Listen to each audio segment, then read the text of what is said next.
Good morning. कैसे हैं भाई आप लोग? आशा करता हूँ सभी लोग मस्त होंगे, खुश होंगे, तंदुरुस्त होंगे और अपने अपने घरों में सुरक्षित होंगे। जैसा कि दोस्तों आपको पता है, हमारा पॉलिटी फाउंडेशन बैच चल रहा है, जिसमें हमने राष्ट्रपति तक जितने भी जो आर्टिकल थे वो कवर कर लिए थे। और आज हम उपराष्ट्रपति, प्रधानमंत्री और प्रधानमंत्री की मंत्रिपरिषद के बारे में चर्चा करेंगे। तो बिना देरी के अपनी क्लास को स्टार्ट करते हैं।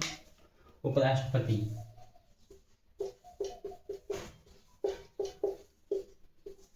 Vice president.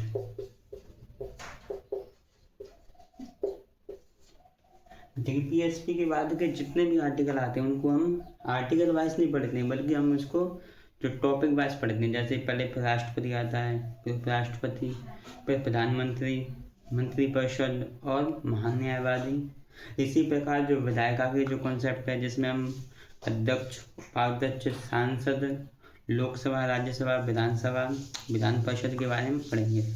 तो जो उपराष्ट्रपति से संबंधित आर्टिकल है वो आर्टिकल 63 से लेकर 71 तक देखने को मिलते हैं। तो इसमें जो पहला आर्टिकल है, अनुच्छेद 63, आर्टिकल 63 कहता है कि भारत का एक उपराष्ट्रपति होगा। भारत का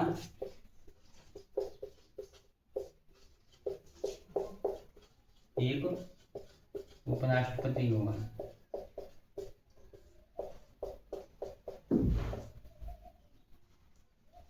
इसके बाद अगला आर्टिकल आता है अनुच्छेद 64। अनुच्छेद 64 में कहा गया है कि जो भारत का उपराष्ट्रपति होगा वो ही राज्यसभा का सभापति होगा। तो राज्यसभा का सभापति, राज्यसभा का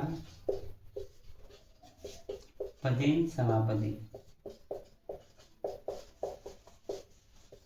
राज्यसभा का पदेन सभापति है, जिसे हम इंग्लिश में बोलते हैं एक्स ऑफिशियो चेयरमैन।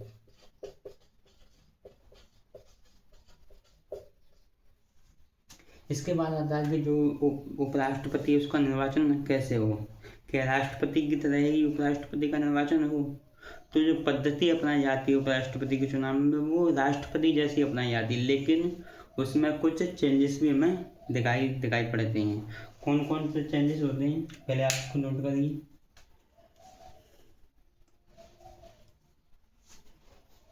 इसमें जो चेंजेस होते हैं,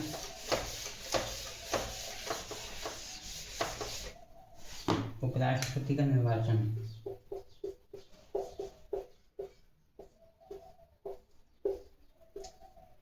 निर्वाचन होता है एकल संक्रमणीय पद्धति के द्वारा। एकल संक्रमणीय पद्धति के द्वारा आनुपातिक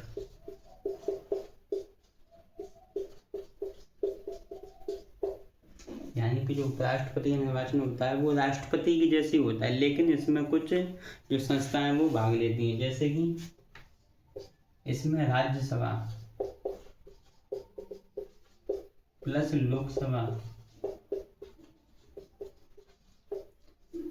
राज्यसभा प्लस लोकसभा के सभी सदस्य, राज्यसभा प्लस लोकसभा के सभी सदस्य इसमें भाग लेते हैं। सभी सदस्य भाग लेते हैं। इसमें राष्ट्रपति की तरह नहीं है कि जो निर्वाचित सदस्य हैं संसद के वही भाग लेंगे, ऐसा नहीं है। उपराष्ट्रपति के चुनाव में राज्यसभा प्लस लोकसभा दोनों के सभी सदस्य इसमें भाग लेते हैं। और इसमें एक और चेंजेस दिखाई पड़ता है कि जो राष्ट्रपति के चुनाव में हमें देखने को मिलता है कि जो विधानसभा हैं वो इसमें भाग लेती हैं। विधानसभा के निर्वाचित सदस्य राष्ट्रपति के चुनाव में भाग लेते हैं, लेकिन वाइस प्रेसिडेंट या उपराष्ट्रपति के चुनाव में कोई विधानसभा भाग नहीं लेती है। तो इसमें कौन भाग लेता है? राज्यसभा प्लस लोकसभा की सदस्य इसमें भाग लेते हैं। इसके बाद राष्ट्रपति की पदावधि क्या होती है? सामान्यतः जो उपराष्ट्रपति की जो पदावधि होती है वो 5 वर्ष की होती है। 5 वर्ष की सामान्यतः, लेकिन जो उपराष्ट्रपति है वो अपना त्याग पत्र भी दे सकता है। तो त्याग पत्र देने की विधि क्या है? अगर उपराष्ट्रपति त्यागपत्र देता है तो किसको देगा? राष्ट्रपति को संबोधित करके। तो त्यागपत्र राष्ट्रपति को देगा, त्यागपत्र राष्ट्रपति को। यदि राष्ट्रपति अपना त्यागपत्र देना चाहता है तो किसको देगा?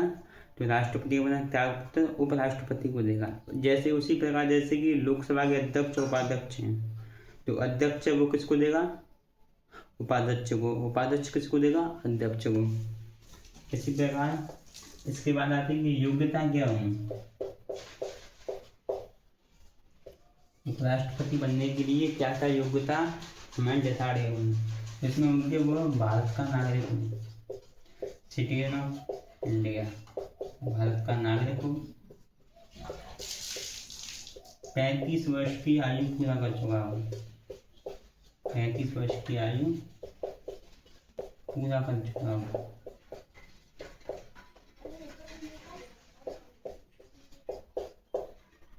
और राज्यसभा का सदस्य बनने के लिए योग्य हो।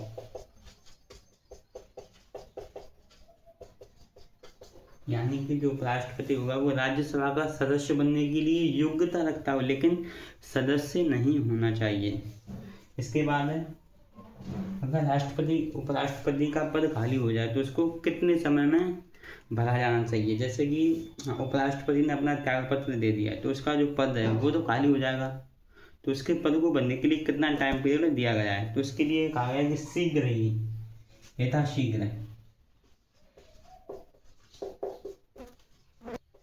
यथाशीघ्र इसको जो उपराष्ट्रपति के पद को भराया जाना चाहिए। लेकिन राष्ट्रपति के मामले में ऐसा नहीं है, उसमें कहा गया है कि 6 माह के भीतर,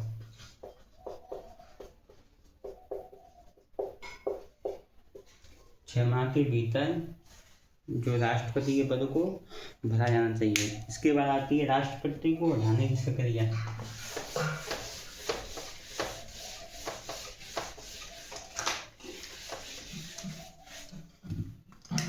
उपराष्ट्रपति को हटाने की प्रक्रिया।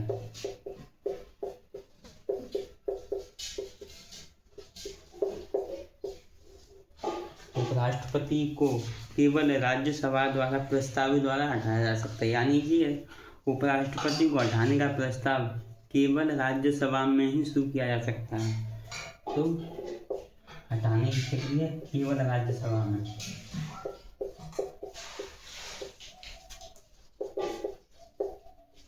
केवल राज्यसभा में। इसके बाद आती 2/3 बहुमत से पारित होना चाहिए, और इसके लिए लोकसभा की सामान्य सहमति आवश्यक है, लेकिन राज्यसभा का 2/3 बहुमत होना चाहिए। इसके बाद आते हैं कि उपराष्ट्रपति के कार्य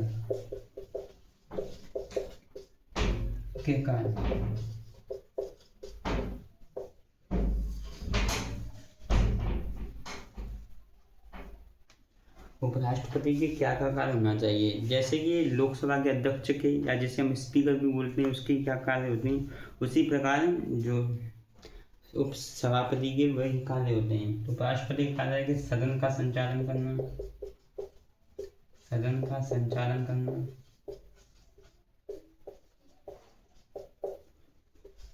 मतदान करवाना,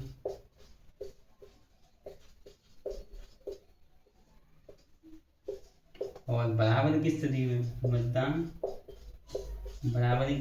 में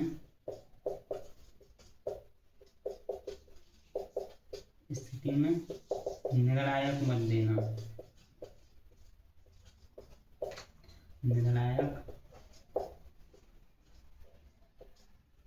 मत देना है। जैसा कि आपको पता है कि उपराष्ट्रपति का जो पद है वह संवैधानिक पद है, और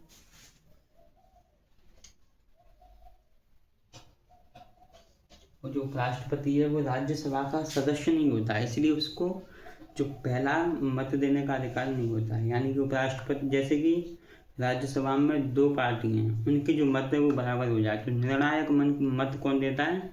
उपराष्ट्रपति निर्णायक मत देता है। और उपराष्ट्रपति का कार्य है, उपराष्ट्रपति का कार्य यदि राष्ट्रपति के कार्यों का निर्वहन, राष्ट्रपति के कार्यों का निर्वहन या राष्ट्रपति की मृत्यु हो जाती है यदि राष्ट्रपति की मृत्यु हो जाती है या राष्ट्रपति जो न्यायालय द्वारा जो उसका चुनाव है वो अवैध घोषित कर दिया जाता है, राष्ट्रपति बीमार है या अन्य जो कोई भी समस्या है, तो उस स्थिति में जो उपराष्ट्रपति होगा उसके कार्यों का निर्वहन करेगा। इसके बाद ये राष्ट्रपति की जो चर्चा है संविधान में, इसके बाद आता है, मैं मार्कर दूसरा बता रहा हूँ, आप नोट कीजिए।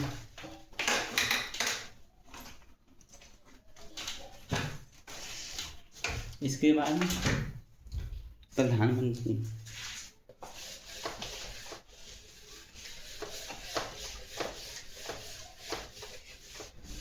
इसके बाद आता है आर्टिकल 74 प्रधानमंत्री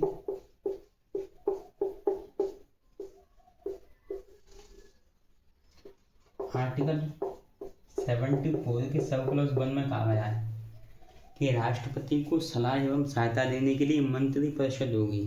यहाँ पर मंत्रिमंडल शब्द का उल्लेख नहीं किया गया है। तो क्या कहा है कि राष्ट्रपति को सलाह एवं सहायता देने के लिए एक मंत्री परिषद होगी, जिसका जो हेड होगा, जिसका जो प्रधान होगा वो कौन होगा? प्रधानमंत्री। राष्ट्रपति को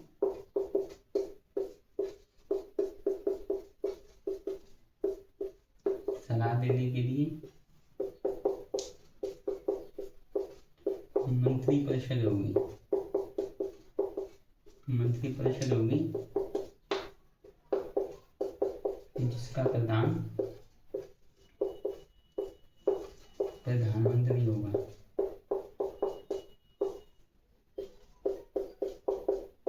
इसमें जो शब्द है वो है सलाह।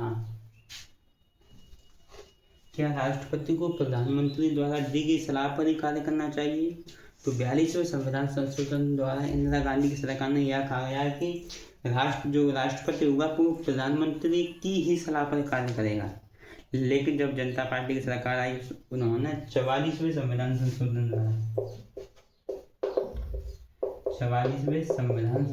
द्वारा यह व्यवस्था की गई कि राष्ट्रपति प्रधानमंत्री की सलाह पर कार्य करेगा, लेकिन राष्ट्रपति को एक बार उस पुनर्विचार के लिए कह सकता है। जैसे कि कोई विधेयक आया राष्ट्रपति के पास, तो राष्ट्रपति को यदि वो विधेयक पसंद नहीं है, यानी कि उसमें कुछ गड़बड़ है, तो राष्ट्रपति उसे पुनर्विचार के लिए मंत्रिपरिषद या संसद को लौटा सकता है। यह 44वें संविधान संशोधन द्वारा व्यवस्था की गई। लेकिन उस विधेयक को पुनर्विचार के बाद यदि राष्ट्रपति के पास प्रस्तुत किया जाए तो राष्ट्रपति अनिवार्यतः उस पर सिग्नेचर करेगा। यह 44वें संविधान संशोधन द्वारा यह व्यवस्था की गई। इसके बाद इसका आता है आर्टिकल 74 का सब क्लॉज जो कहता है कि जो न्यायालय है वो इस बात की जांच नहीं कर सकता, न्यायालय जांच नहीं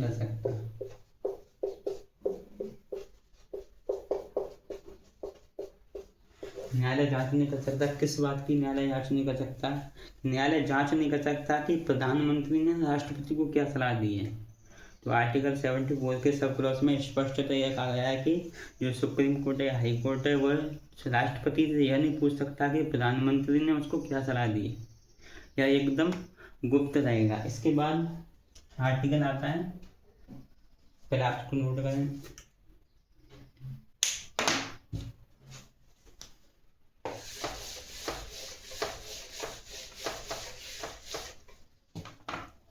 आर्टिकल 75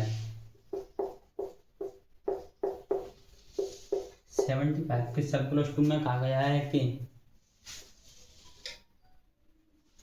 प्रधानमंत्री की नियुक्ति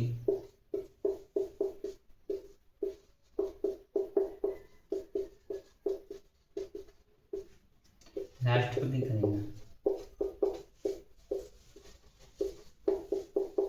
राष्ट्रपति करेगा और अन्य मंत्रियों की नियुक्ति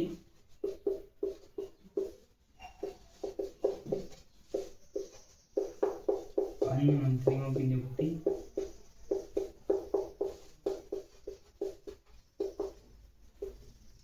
राष्ट्रपति प्रधानमंत्री की सलाह पर करेगा। अन्य मंत्रियों की नियुक्ति राष्ट्रपति प्रधानमंत्री की सलाह पर करेगा।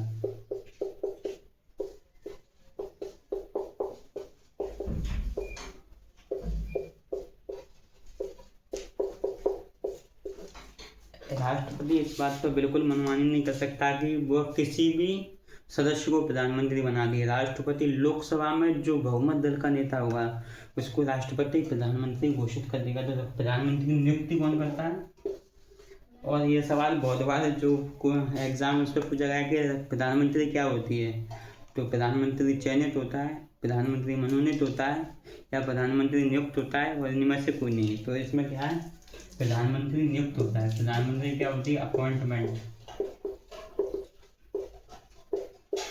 ये नोट्स है वो बहुत ही आपके लिए महत्वपूर्ण है और ज़्यादातर क्वेश्चन इसी में से आएंगे, कोई भी क्वेश्चन इससे बाहर नहीं आएगा। इसके बाद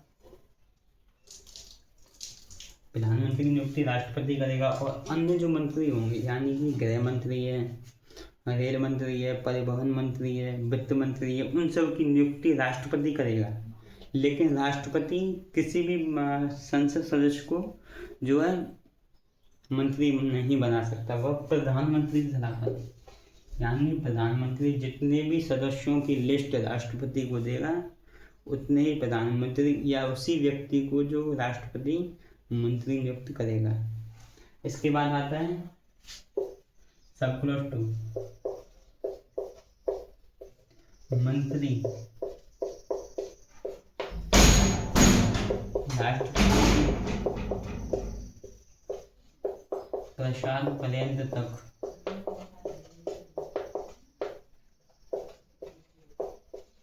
अपना पद धारण करेंगे।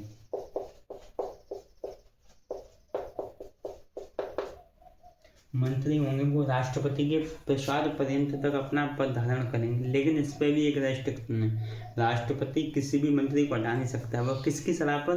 प्रधानमंत्री की सलाह पर किसी भी मंत्री को हटा सकता है और प्रधानमंत्री किसी भी मंत्री से अपना रेजिग्नेशन मांग सकते हैं। इसी कारण जो प्रधानमंत्री की पोस्ट है वो पावरफुल हो जाती है, यानी कि जो सभी मंत्री हैं वो प्रधानमंत्री के अंडर काम करती हैं, इसलिए जो प्रधानमंत्री की पोस्ट पावरफुल हो जाती है। इसके बाद इसका सब क्लॉज है। सब क्लॉज में कहा गया है कि मंत्रिपरिषद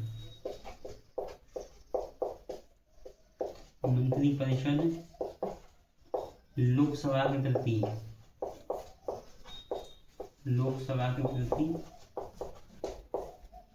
सामूहिक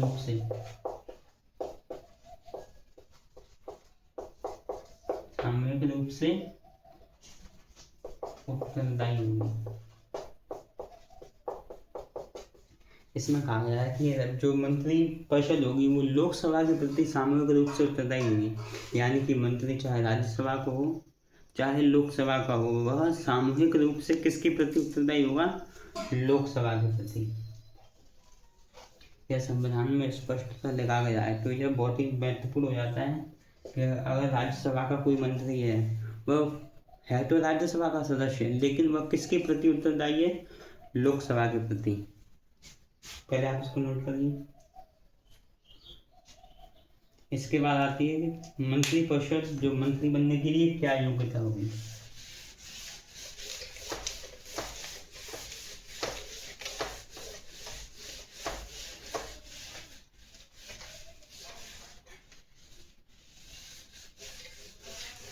पहले आप एक फैक्ट है उसको नोट कर लें कि नीति आयोग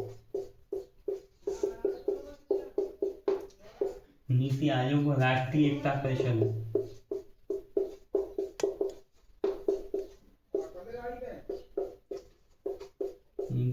राष्ट्रीय एकता परिषद की अध्यक्षता प्रधानमंत्री करते हैं।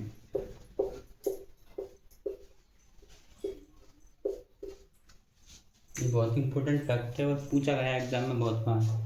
इसके बाद योग्यता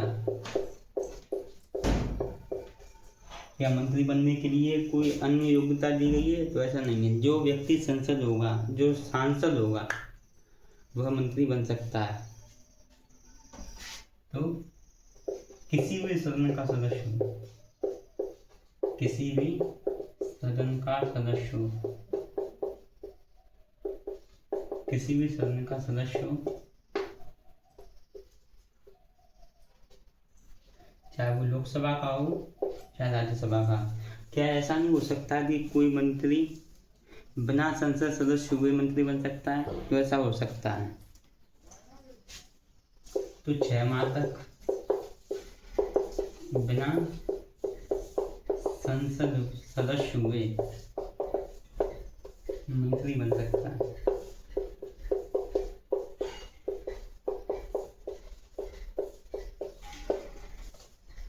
क्या ऐसा संभव है कि कोई व्यक्ति, जैसे कि आज उसकी नियुक्ति हुई तो उसके 6 महीने बाद वो फिर से जो मंत्री बन सकता है? तो ऐसा नहीं है। उसमें कहा गया है कि सुप्रीम कोर्ट ने कहा कि कोई व्यक्ति किसी जो सरकार है उसके कार्यकाल में केवल 6 महीने के लिए मंत्री बन सकता है। अगर उससे ज़्यादा समय के लिए उसे मंत्री बनना हो तो उसे किसी भी सदन का सदस्य बनना अनिवार्य होना चाहिए। उसके बाद पहले आप इसको नोट करें।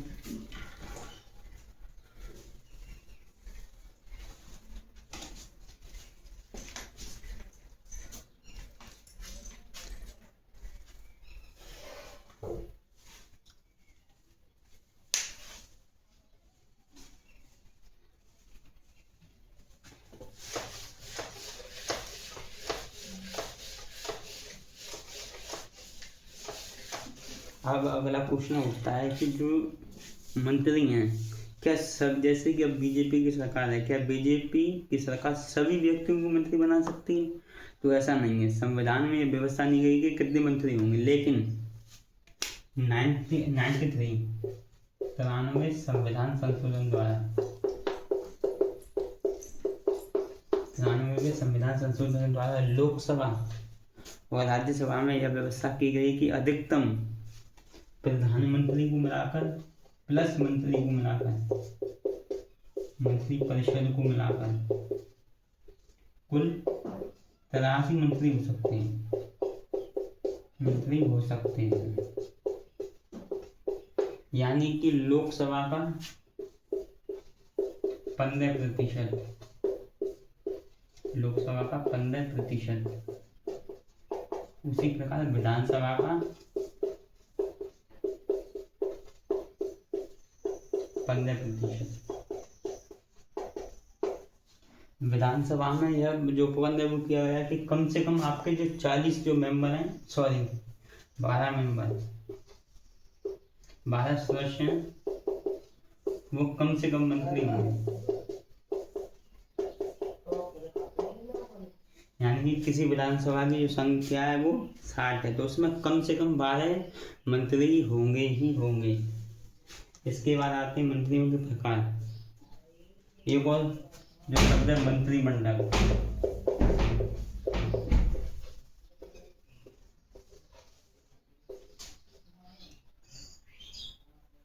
मंत्रिमंडल ये जैसे हम कैबिनेट भी बोलते हैं।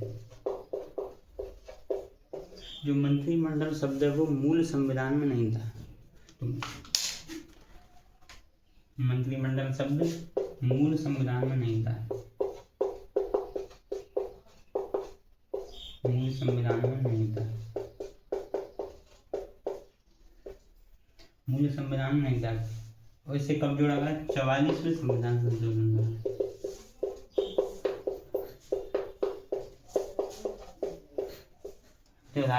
जब प्रधानमंत्री इंदिरा गांधी की सरकार ने जो देश में इमरजेंसी लगा दी थी और जब उसके बाद जनता पार्टी की सरकार बनी तो उन्होंने कहा गया कि जो इमरजेंसी लगेगी वो मंत्रिमंडल की लिखित सिफारिश पर ही राष्ट्रपति लगाएगा।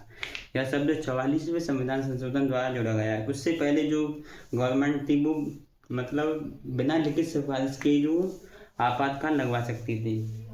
तो 44वें संविधान संशोधन द्वारा हालांकि मंत्रिमंडल मंत्रिमंडल की लिखित सिफारिश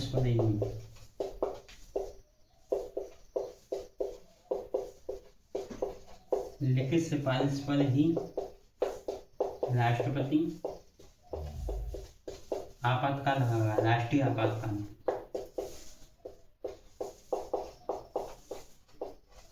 आपातकाल लगाएगा।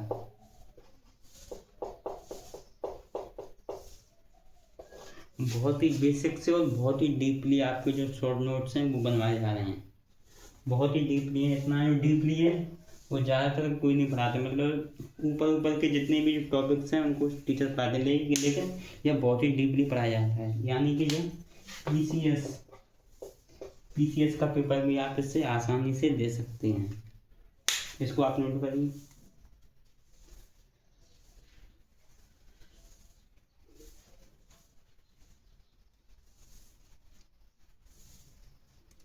इसके बाद आता है मंत्रिमंडल के प्रकार।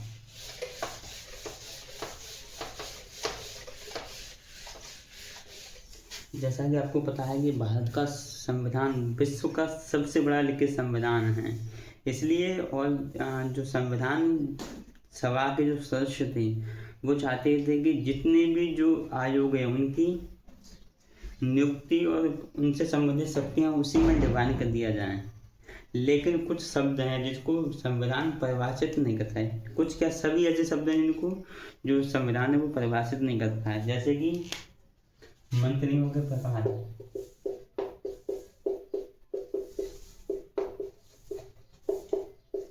जैसे कि आपको अभी मंत्रिमंडल शब्द बताया वो संविधान में उल्लिखित नहीं है, ना ही उसकी व्याख्या संविधान में दी गई है। अल्पसंख्यकों की कोई परिभाषा संविधान में दी गई है कि अल्पसंख्यक कौन होंगे, तो ऐसी कोई परिभाषा में संविधान में देखने को नहीं मिलती।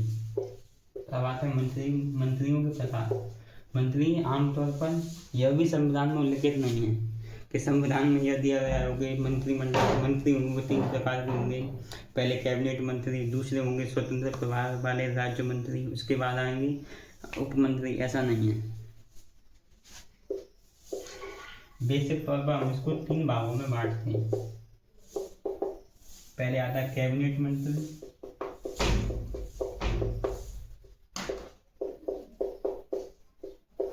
दूसरे आते हैं राज्य मंत्री, उसके बाद आता है उप मंत्री। यह आज का अपना अंतिम टॉपिक है। इसके बाद महान न्यायवादी कार्यपालिकाओं में बचेगा। महान न्यायवादी और राज्यपाल इन दोनों को हम एक ही क्लास में कवर करेंगे। और जैसे ही उसमें कुछ अन्य टॉपिक होंगे, जैसे कि मुख्यमंत्री होगा, वो सभी प्रधानमंत्री जैसे ही है। जहाँ जहाँ प्रधानमंत्री लिखा है उसको हटा के आप मुख्यमंत्री कर देंगे, और जहाँ जहाँ राष्ट्रपति लिखा है वहाँ आप राज्यपाल कर देंगे। और सभी जो व्यवस्था है वो सारी की सारी सेम होंगी। तो उसमें हम केवल महान न्यायवादी, जैसे हम अटॉर्नी जनरल बोलते हैं, और राज्यपाल, इन 2 टॉपिक्स को हम अगली वीडियो में पढ़ेंगे। कैबिनेट मंत्री में हम जो मुख्यमंत्री होते हैं,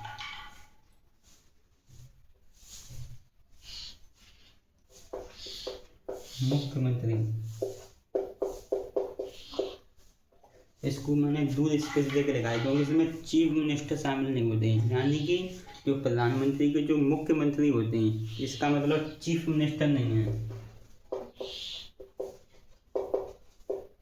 इसको हम हटा के बड़े मंत्री लिख देते हैं, जैसे कि वित्त मंत्री,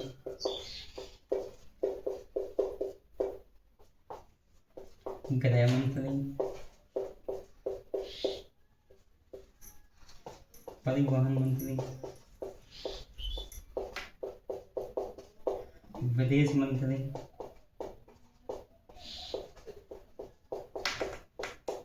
ये सभी कैबिनेट मंत्री के भाग होते हैं। यानी कि जो मुख्य हैं, जो प्रधानमंत्री की जो बैठक में जो मुख्यमंत्री होते हैं वो इसमें भाग लेते हैं, जिससे कि जो निर्णय है वो तत्काल लिया जा सके। राज्य मंत्री 2 प्रकार के होते हैं। एक होते हैं स्वतंत्र प्रभार वाले राज्य मंत्री।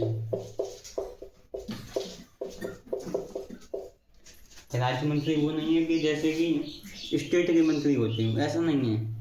जैसे कि अरुणाचल प्रदेश का एक मंत्री है, गोवा का मंत्री है, वह राज्य मंत्री नहीं है। राज्य मंत्री का मतलब होता है कैबिनेट मंत्री है, उसके नीचे एक मंत्री काम करता है, उसको हम राज्य मंत्री बोलते हैं। राज्य मंत्री के नीचे एक मंत्री काम करता है, जिसे हम उप मंत्री बोलते हैं। राज्य मंत्री कईयों राज्य के मंत्री नहीं होता, केवल एक मंत्री होता है। तो स्वतंत्र प्रभार वाले राज्य मंत्री और बिना स्वतंत्र प्रभार वाले राज्य मंत्री।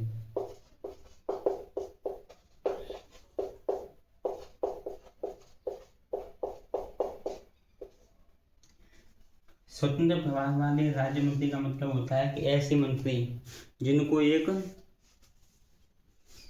क्या दिया जाता है, विभाग दिया जाता है। जैसे कि आपको इलेक्ट्रॉनिक विभाग दे दिया, परिवहन विभाग दे दिया, गृह मंत्री में बहुत सारे विभाग होते हैं, उनका एक मंत्री होता है, उसको हम राज्य मंत्री बोलते हैं। और ऐसे भी मंत्री होते हैं जिनको स्वतंत्र प्रभार या विभाग नहीं दिया जाता। इसके बाद आता है उप मंत्री। उप मंत्री ये होते हैं जो नए मंत्री होते हैं। नए मंत्री को हम उप मंत्री बोलते हैं। तो ये सब हो गया उपराष्ट्रपति, राष्ट्रपति, प्रधानमंत्री, मंत्रिपरिषद। उसके बाद एक वीडियो आएगी कार्यपालिका में, जिसे हम बोलते हैं, जिसमें पढ़ेंगे महान्यायवादी और राज्यपाल। जैसा ही मैंने अभी पहले बताया था कि इसके बाद जो अन्य टॉपिक होंगे विधानसभाएं, इसमें विधानसभा भी पढ़ेंगे और राज्यपाल, केवल 2 टॉपिक पढ़ेंगे हम। और जितने भी टॉपिक्स हैं जैसे कि मुख्यमंत्री है, अटॉर्नी जनरल, एडवोकेट जनरल होता है स्टेट में, उनमें आप राष्ट्रपति लिखा है वहाँ पर राज्यपाल कर देना, जहाँ पे मुख्यमंत्री लिखा है वहाँ पे प्रधानमंत्री कर देना। ये सभी आपके पहले से पढ़ाए जा चुके हैं। तो ये मंत्रियों के प्रकार हो गए। अब मिलते हैं अपनी नई वीडियो में, तब तक के लिए बने रहिए। धन्यवाद।